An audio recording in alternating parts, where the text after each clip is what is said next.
किस्सा हजरत यूसुफ अलैहिस्सलाम कुरान की रोशनी में।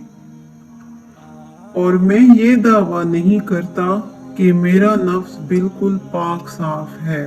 वाक़िया ये है कि नफ्स तो बुराई की तलकीन करता ही रहता है।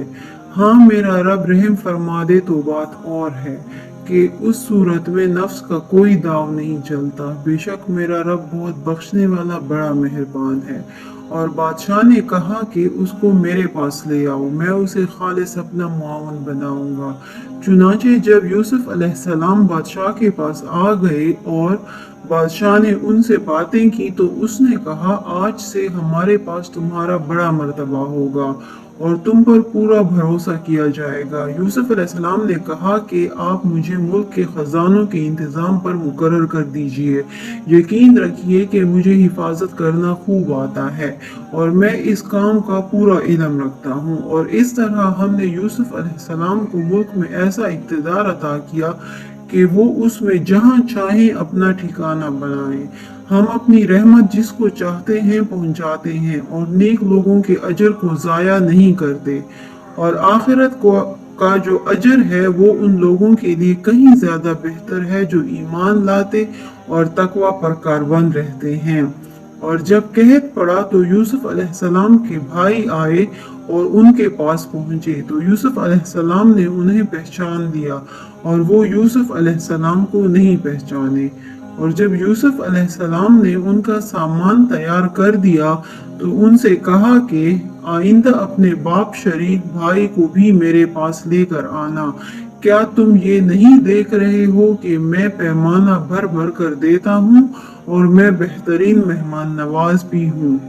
अब अगर तुम उसे लेकर ना आए तो मेरे पास तुम्हारे लिए कोई गल्ला नहीं होगा और तुम मेरे पास भी ना भटकना।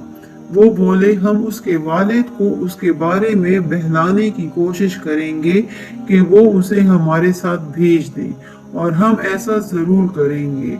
और यूसुफ अलैहिस्सलाम ने अपने नौकरों से कह दिया कि वो उन भाइयों का माल जिसके बदले उन्होंने गला खरीदा है उन्हीं के कजाओं में रख दे, ताकि जब ये अपने घर वालों के पास वापस पहुंचे तो अपने माल को पहचान ले। शायद इस एहसान की वजह से वो दोबारा आए। चुनाचे जब वो अपने वालिद के पास वापस पहुंचे तो उन्होंने कहा, अब्बा जान, आइंदा हमें गला देने से इनकार कर दिया गया है, लिहाजा आप हमारे भाई बिन्यामीन को हमारे साथ भेज दीजिए ताकि हम फिर गला ला सकें और यकीन रखिए कि हम उसकी पूरी पूरी हिफाजत करेंगे। वालिद ने कहा, क्या मैं उसके बारे में तुम पर वैसा ही भरोसा करूं जैसा उसके सगे भाई यूसुफ अलैहिस्सलाम के बारे में तुम पर पहले किया था। खैर, अल्लाह सबसे बढ़कर निगहबान है और वो सबसे बढ़कर रहम फरमाने वाला है। और जब उन्होंने अपना सामान खोला तो देखा कि उनका माल भी उनको लौटा दिया गया है। वो कहने लगे, अब्बा जान, हमें और क्या चाहिए, ये हमारा माल है जो हमें लौटा दिया गया है और इस मर्तबा हम अपने घर वालों के लिए और गल्ला लाएंगे, अपने भाई की हिफाजत करेंगे और एक ऊंट का बोझ ज्यादा लेकर आएंगे। इस तरह ये ज्यादा गल्ला बड़ी आसानी से मिल जाएगा।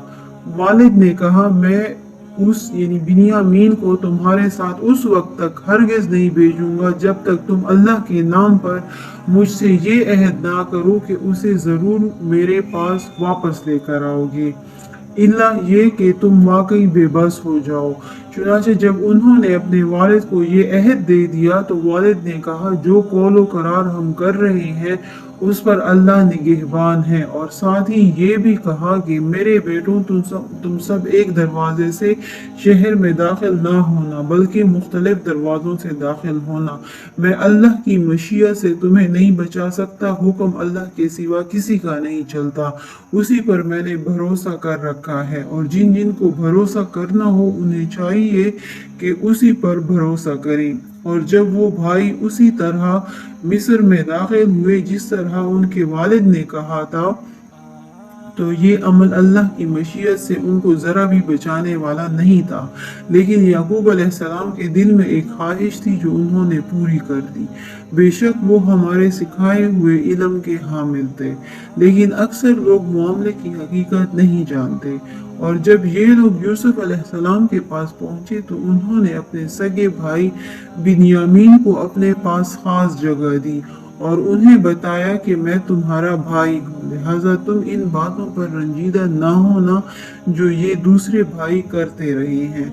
फिर जब यूसुफ अलैहिस्सलाम ने उनका सामान तैयार कर दिया तो पानी पीने का प्याला अपने सगे भाई के कजावे में रखवा दिया। फिर एक मनादी ने पुकार कर कहा कि ए काफले वालों, तुम चोर हो। उन्होंने उनकी तरफ मुड़कर पूछा कि क्या चीज है जो तुमसे गुम हो गई है।